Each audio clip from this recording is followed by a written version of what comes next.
Let's be honest. Shopping, not my thing. I go to the store. There's a lot of people there. It's just not my thing. It's not football. All right.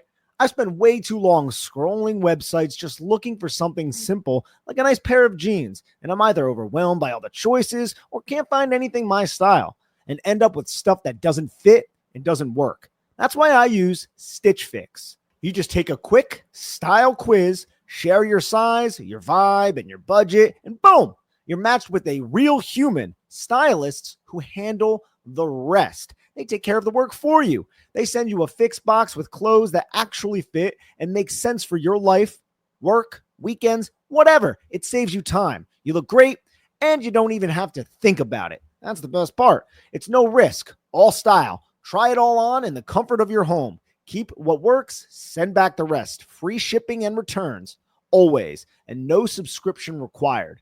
Plus, get a free try-on for your first fix. Get started today at stitchfix.com/podcast to get $20 off your first order, and they'll waive your styling fee. That's stitchfix.com/podcast. Listen, life's all about leveling up. Whether you're handling business on the field or kicking it in your zone, you like to celebrate with cigars that match the moment. That's why you should link up with Famous Cigars to bring you a wild deal. Right now, you can grab 8 premium cigars for just $8. You heard that right. 8 top-rated cigars at $1 a stick. Top quality brands like Oliva, Romeo y Julieta, and Davidoff. Handpicked just for you and worth over $80. Hit up famouscigars.com/cam and lock in this exclusive deal. While you're there, check out their insane selection of premium cigars, all shipped fresh and fast from their massive 20,000 square foot humidor. That's half a football field. Famous Cigars has been in the game since 1939 and still family owned. So celebrate every win with the folks at Famous. 8 cigars for $8. famouscigars.com/cam. The Timeline is a Blue Wire podcast.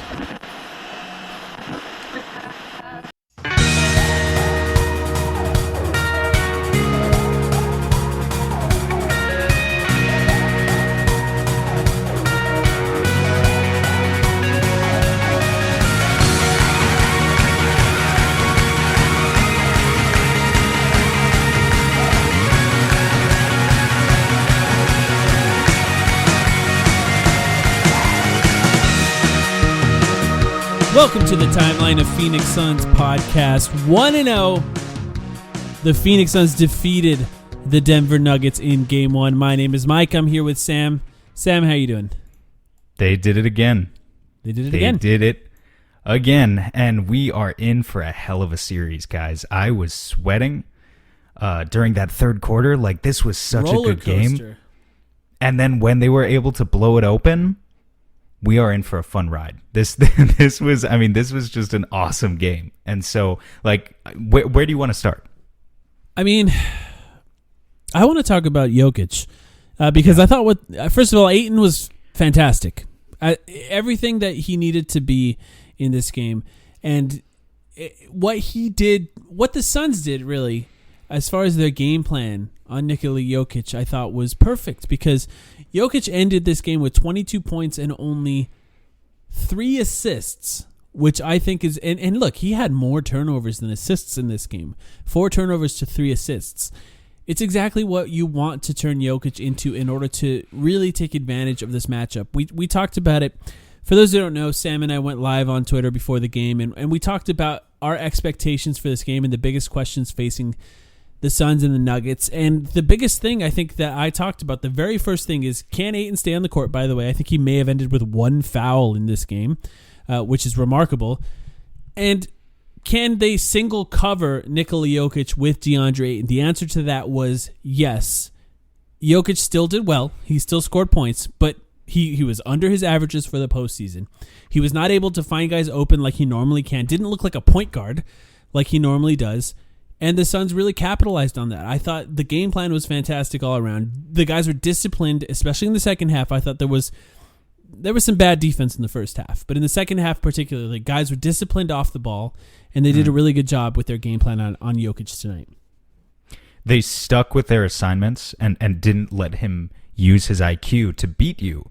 I mean, we talk about them neutralizing Jokic, and that was amazing. Just as important was neutralizing MPJ, who himself only had 15 points on 6 of 13 shooting. Mm-hmm. They did a fantastic job. We talked about all those wings being switchable, and they were able to blow up actions and not allow MPJ to come off screen. And when he did, it was always a contested three. You live with those shots, and if he makes those, you tip your cap to him.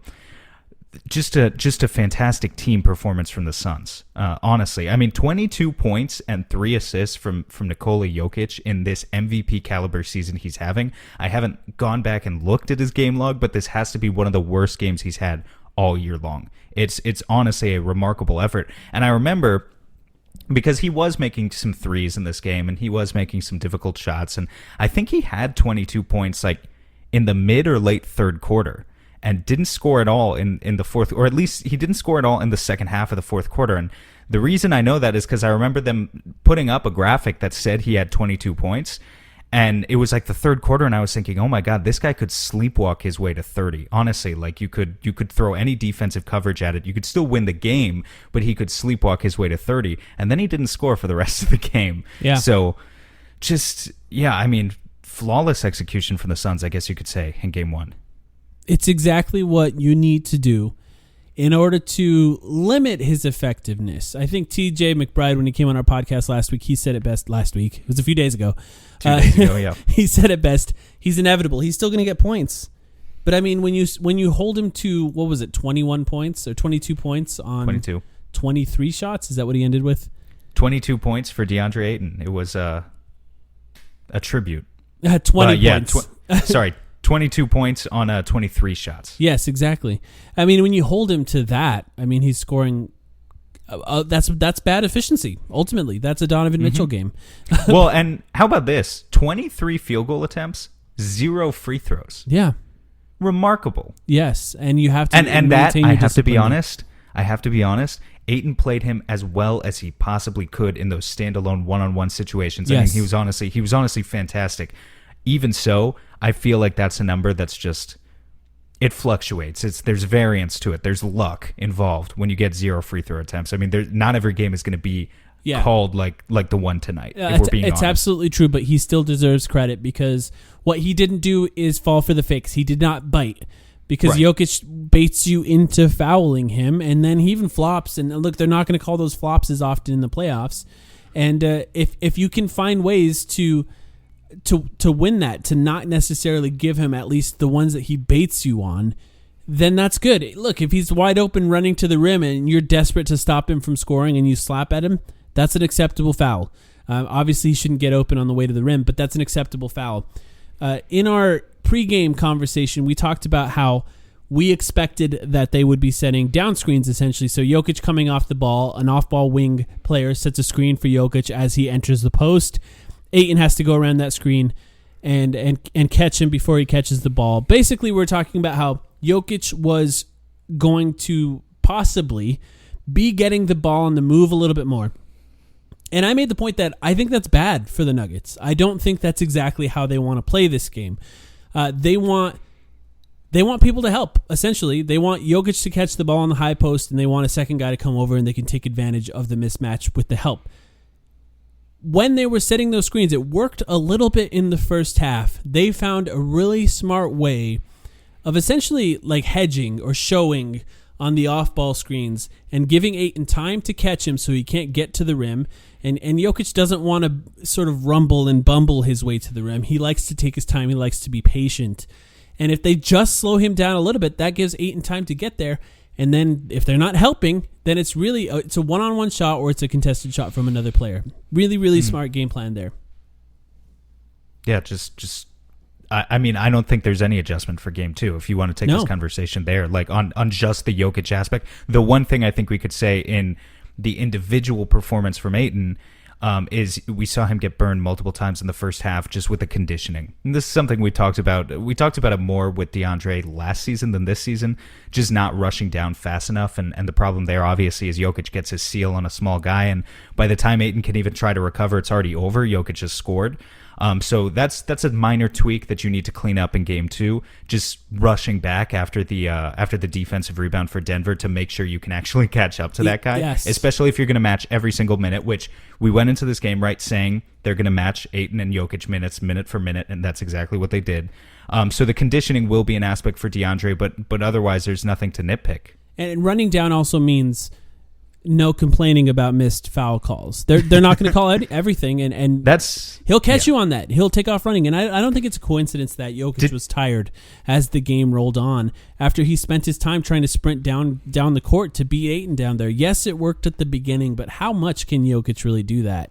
It's Jokic, you know. But did you see DA complaining about foul calls and getting beat? Like, was there a specific example of that? Just once, and he was fouled from my perspective. Sure, but I like the way they called this game personally. Obviously, the Suns really benefited from the whistle in this game, but I think specifically the types of calls that they were calling and the types of stuff that they were letting go, I just didn't mind. The fouls that the Suns were getting fouled on were fouls. I liked the way this game was called, says the guy whose team shot 20 free throws to the other team's 6. But I agree with you. I didn't, no complaints there. I was going to say, I feel like if there's anyone who has a problem with complaining and not getting back on defense fast enough, that's a Devin Booker issue more so. We don't usually complain about DeAndre with that. It's just this particular series, dude, no one else is going to check that guy. So you got to get He's got one job. He's got one job defensively, and it's to make sure that he never gets deep enough to make those little dump offs into the rim. It's just too easy. Something else that we talked about in our pregame conversation, we can talk about Michael Porter Jr. as well. The game plan defensively, I thought was going to be something that we had to really get into because I think it's an interesting matchup, and they did what we talked about. Michael Porter Jr. was being guarded by Mikal Bridges. Mikal Bridges was chasing him around screens as much as possible. And then Aaron Gordon was mostly checked by Jay Crowder. In the pregame conversation, I said that I expected that Devin Booker would end up on Aaron Gordon a lot. That actually ended up happening a lot. It didn't go well. He punished that matchup pretty consistently. If they are going to count on their offense to come from Aaron Gordon in the post, though, that's a win for the Suns in my mind. Even if he gets there, look, it's not going to get anybody else going. It's not going to create any ball movement for them. It just sticks and they pound it in, and it's just not great for them, I think. I don't think that has to be a reliable form of offense for the Nuggets. I don't think offense is really their issue. We'll talk about their defense in a minute, but I think it's just an extra wrinkle for them, in which case, like, from my perspective, I don't mind. I think if I were Mike Malone, I'd say, hey, that's pretty good. And, we were talking about Gordon's three-point shooting for the Portland series. He shot 9 for 15, 60%, was going to regress. And not that you can leave him wide open out there, but you can certainly, that's a guy you can afford to have Jay Crowder help off. And sure enough, in this game, he shot 0 for 3 from deep. So we're starting to see a little bit of the regression there. It's when he got into the post and took it straight to Devin Booker, he killed him. Michael Porter Jr. has no conscience. It's insane to watch him play. He comes around those dribble handoffs, and it's regardless of where the defender is, he's going to shoot it. I mean, part of me respects it. It becomes really difficult to defend, obviously, and you just hope he misses them in that case, because if you're just shooting around a DHO with Jokic, you're going to get, I'm not going to say open necessarily. He's not necessarily open, but with his lift and his high release, there's nobody really bothering the release on that shot, so he can shoot it over and over again. 3 for 8 from 3 in this one, and absolutely on fire in that first quarter. But I think what Mikal did really well, I think, is limit his shot attempts after that. I think he was still really efficient in this game. But what Mikal did is, as soon as he caught it, he was getting his feet up into him, not just his hands. He wasn't giving him any space, basically daring him to drive. And he doesn't want to do that. He wants to put the ball up, and he wants to shoot that 3. If you get him driving towards the rim, then you have an opportunity to bring help defense. Or Mikal has long enough arms to still contest the shot if he gets by him, and I think that's the right way to go. If he's not coming around a DHO, get up in his face as much as possible. Yeah, like you said, his tendency is to be a jump shooter, so you want to keep him as a jump shooter, and he's not a guy who I mean, he'll pass if he has to, if it's the last option, but it's not really something he does all that much. So you want him to get in his own head a little bit, hunt his own shot, and that's when you kind of see. I mean, yeah, on the one hand, it's confidence, but on the other hand, he takes some pretty stupid shots. I will say it is impressive, though, for a second-year player, the amount of difficult shot making we've seen from MPJ already at this stage of his career, where he can pull up into a 30-foot in transition, like maybe 17 seconds left on the clock, straight into a rhythm three. And from the fan perspective, I'm still thinking, oh shit, this might go in. And tonight they mostly didn't go in, but like we have that level of respect for him now, right, where it's like, he can make these shots. He was still efficient, 6 for 13, 3 for 8 from 3. Like, this is not a bad game for him. It's really, and he's going to be efficient. You have to make him work really hard for his shot, and then hope that he misses it when he takes them. But more than anything, try to limit his attempts, and I think they did a good job doing that in this specific game. Like I said, I think it was game 6 against Portland. He had 6 threes in the first quarter alone. So he is not afraid to let it fly. There can be a game like that this series for sure. Oh yeah, that's how we'll get to Suns in 5. Let's talk about. I'm sorry. It's we won game 1. Got to be a little more. Yeah. Austin Rivers. Yeah, he was Austin Rivers in this game. He was Austin Rivers. Not Facu was annoying. Dear God, Suns fans are prepared, right? They're prepared to hate him, right? 3 for 6 is not going to happen often for him, by the way. They already were. What were your favorite Facu nicknames that you saw floating around on the timeline? I know David Nash called him a garden gnome. I liked that.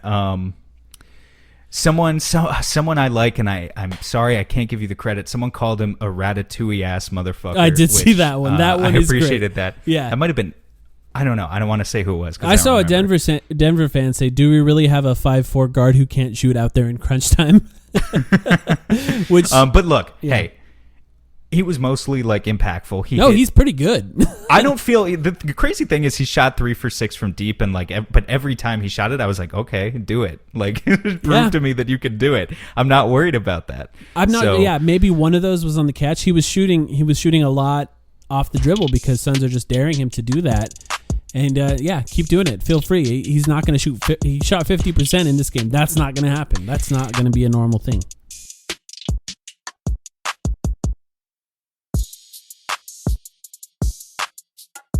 Okay, so offense, because the Suns scored 122 points in this game, 54% from the field, 38% from deep. They had 4 players with over 20 points in this game. Here's where I want to start, with the leading scorer, Mikal Bridges. Let's talk about Mikal Bridges. Outscored Nikola Jokic in this game.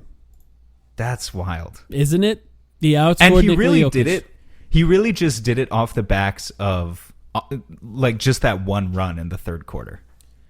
Yeah. And then he also never scored again. Like he put in like 10 or 12 points in that third quarter and never scored again. Well, once and they didn't need him to. Yeah, once that one of the extras, as Shaq would call them, one of the other guys, starts hitting shots, then it becomes a lot harder to help off of them, and that opens up the stars a lot more.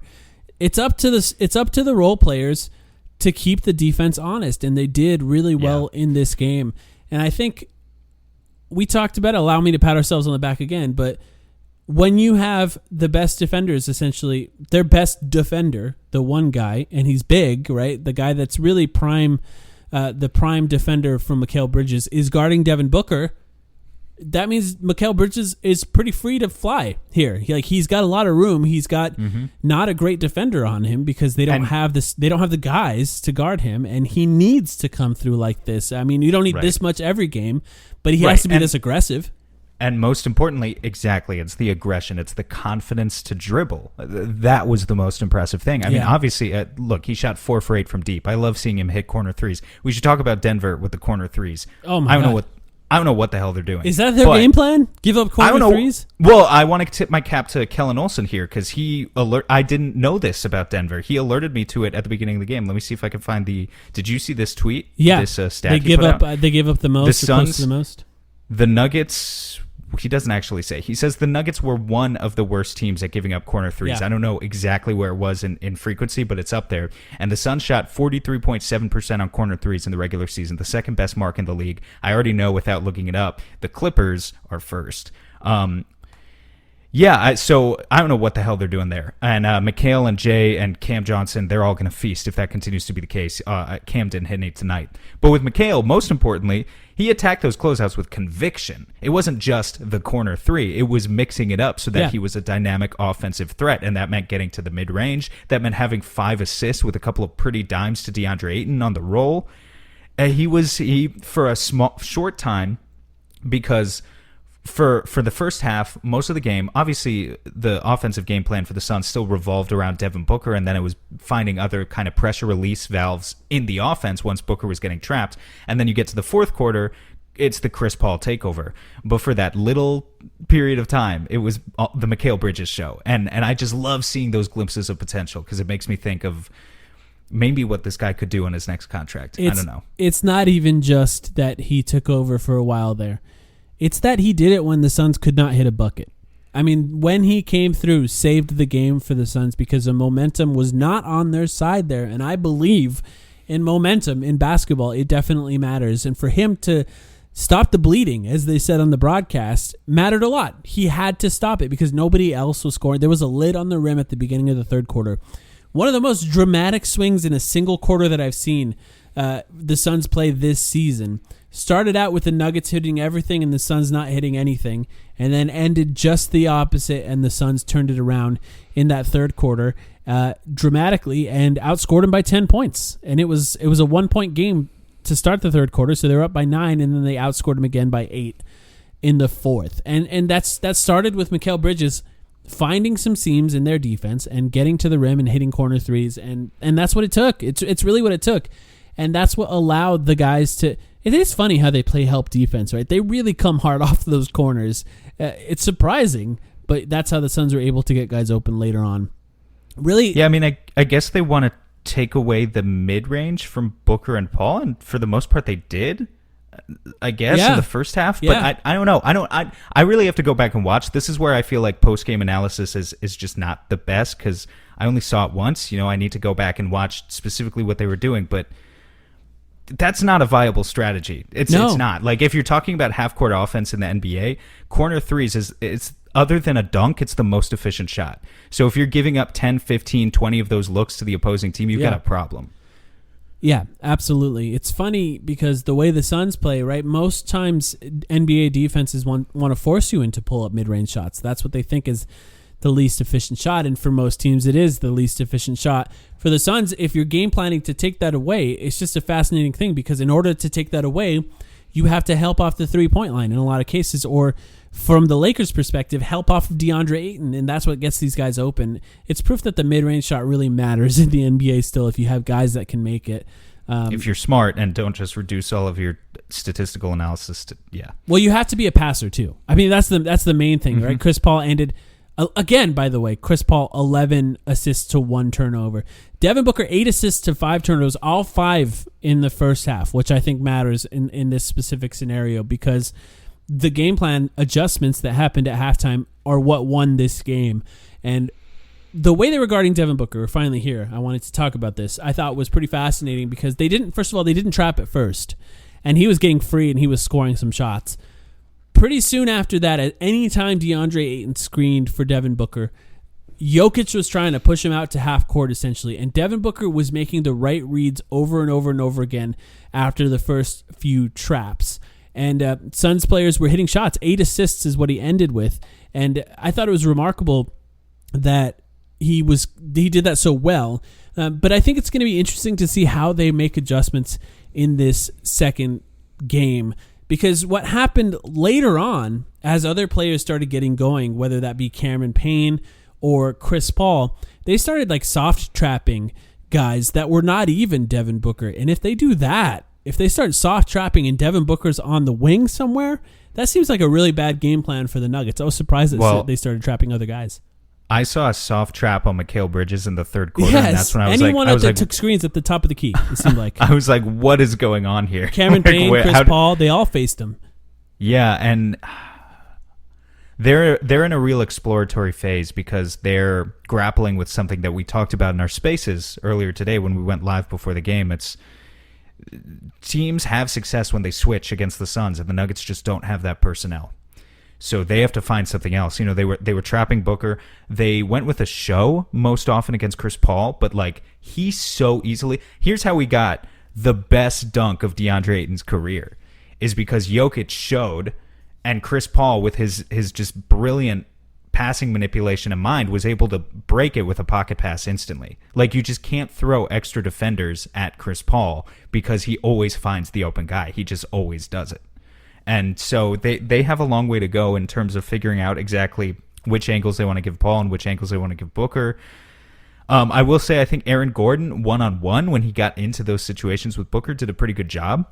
Yeah, he's a big wing and the types he moves of his guys. Feet well. He moves his feet well. The types of guys who give Booker the most trouble, I feel like, are of that prototype. They don't. He can't shake them off all that easily. Take away his strength advantage. Exactly. Booker has a strength advantage. Frankly, he likes to push off guys when he can. Yeah. And it helps him create separation. And if you're not giving him that, if you're up on a guy who has a 30-pound or 20-pound weight advantage on him, it makes his life a lot more difficult. So I don't think it's anything Aaron Gordon did wrong, but I think it's just Booker trusted in the system around him. He trusted in the teammates he has, and those teammates came through.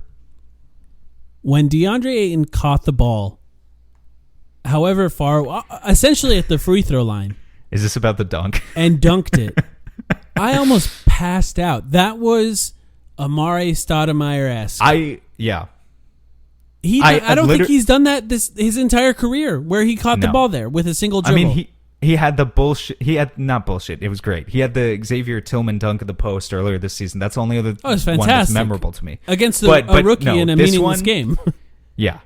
This one was. I literally instantly went to Twitter and I tweeted because I had Tom Leander's voice in my head when Stat dunked on Tolliver and Tom Leander says maybe the top dunk of his career. That was savage. Like that's the call he has. It's one of those moments in Suns history for me that it's like it stays in your head, and that was just playing in the background of my brain as I watched DeAndre Ayton. That was the most he's ever looked like Amare Stoudemire for 10 seconds. How many times have we seen him catch the ball in that exact spot, look at the rim, hesitate to shoot a jumper, and then shoot a jumper that's contested because he hesitated?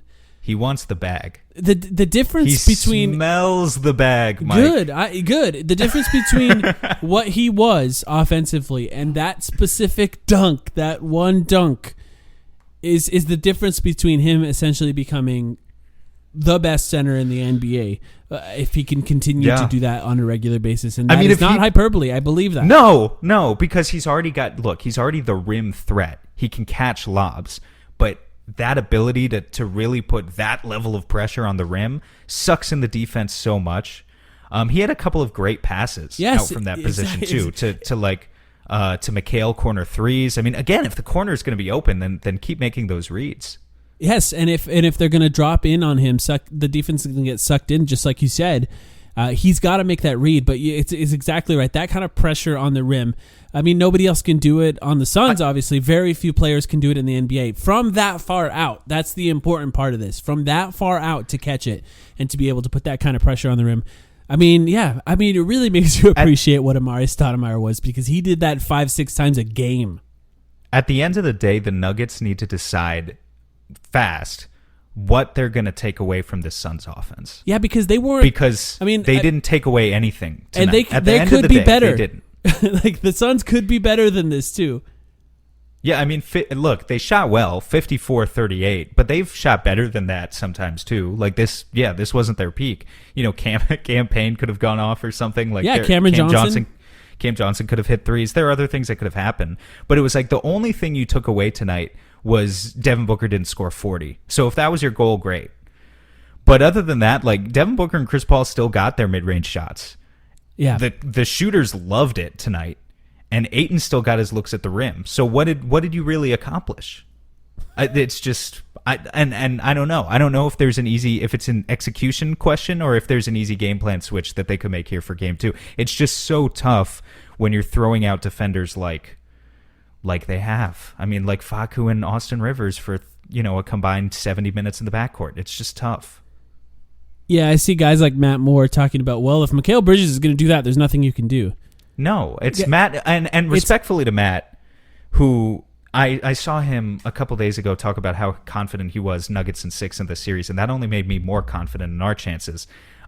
He's a smart guy, but he's wrong all the time. Gets a little bit blinded when it comes to Denver, and that's okay. He's just... The Suns just have more weapons. They just do. And it's not just about Mikal Bridges. I just think it's a stupid thing to watch.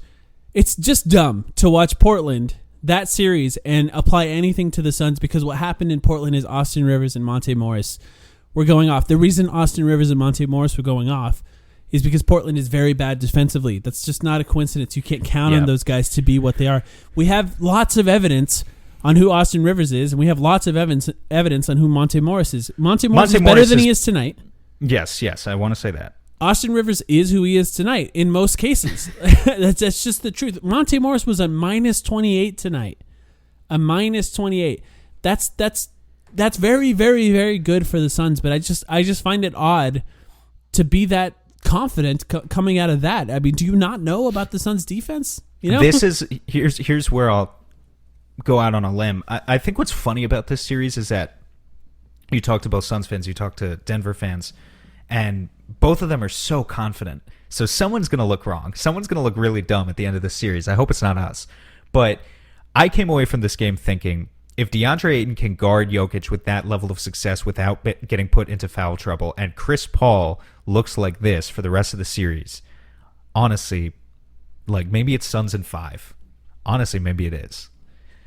They looked really good, Mike. Yeah, they really did, and that was without Chris Paul really looking right in the first half. He really didn't turn it on until that third quarter. By the way, still able to find guys because he's a genius. Dario Saric's got a chance tonight. I predicted 8 minutes. He played 9. He was a +5 in those 9 minutes. I'm not going to count that for anything, but I don't think that he looked lost.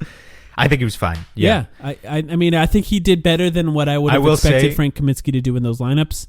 A little worried about their bench still, but I did see him collect one after he had gained like a little bit of confidence. I saw him collect a pocket pass from Chris Paul, and he took one gather, and then he was surrounded by 4 guys. He had an open shooter in the corner. Cam Johnson, and decided to throw up an air ball instead, and that made that was painful. But he dunked for the first time since August 11th, 2020 was his last NBA dunk. So I mean, that is something for Dario Saric. I mean, he's putting in the effort.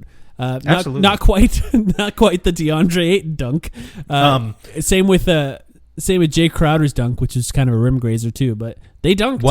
One thing I want to give Denver credit for, and I know the plus-minus, if you just look at the box score tonight, won't reflect this because they lost. Their plus-minus all around is bad. The Paul Millsap, JaMychal Green bench pairing is kind of is better than I expected. Yeah. I think what I expected is, they don't have a true center, a traditional center who can like catch lobs between the two of them, but those two will scrap for boards. And if you combine them with Porter, which they did in some lineups in the second quarter, most of the time, the Suns. I thought the Suns mostly did a really good job of team kind of gang rebounding tonight, helping DA out because he can't shoulder the whole load.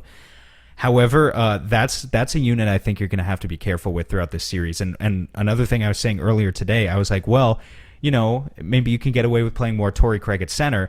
I think it makes more sense to do what Monty did and have a traditional big out there, whether it's Saric or Kaminsky, because those guys are bigger and they're better at rebounding than I gave them credit for. So that's just something to watch out for. Yeah. I expected them to give Saric a chance, and I thought he was okay. I think that you can continue that experiment for now. Something to look out for in the next game. In that second half, the Nuggets were switching when Booker screened for Paul. And that's a good thing for the Suns. If they continue to switch when Booker screens for Paul, you get Aaron Gordon off Devin Booker. I mean, every single time he had the ball and Aaron Gordon wasn't on him, he was getting into the paint at will. Does that mean Booker post-ups on Facu? Booker post-ups on Facu. Austin Rivers guarding him. Yeah, there were things that happened. They went to Aaron Gordon pretty quickly, but I think twice. I'm not going to say it happened a lot because Booker doesn't screen a lot, but I think twice. Devin Booker screened for Chris Paul. It's possible one of them was Chris Paul screening for Devin Booker, and they switched. If they continue to do that, you have to abuse that. You just have to abuse that. When we talked at length about how can the Suns remember, because switching defenses gave us fits. It was like one of the things that vexed Suns fans the most throughout the season. And we were like, what's one of the ways you can beat this? Devin Booker picks for Chris Paul. That's like one of the go-to ways. So take it where you can. So I hope they do that in the next game. Is there anything else that you noticed that you'd like to talk about before we get out of here?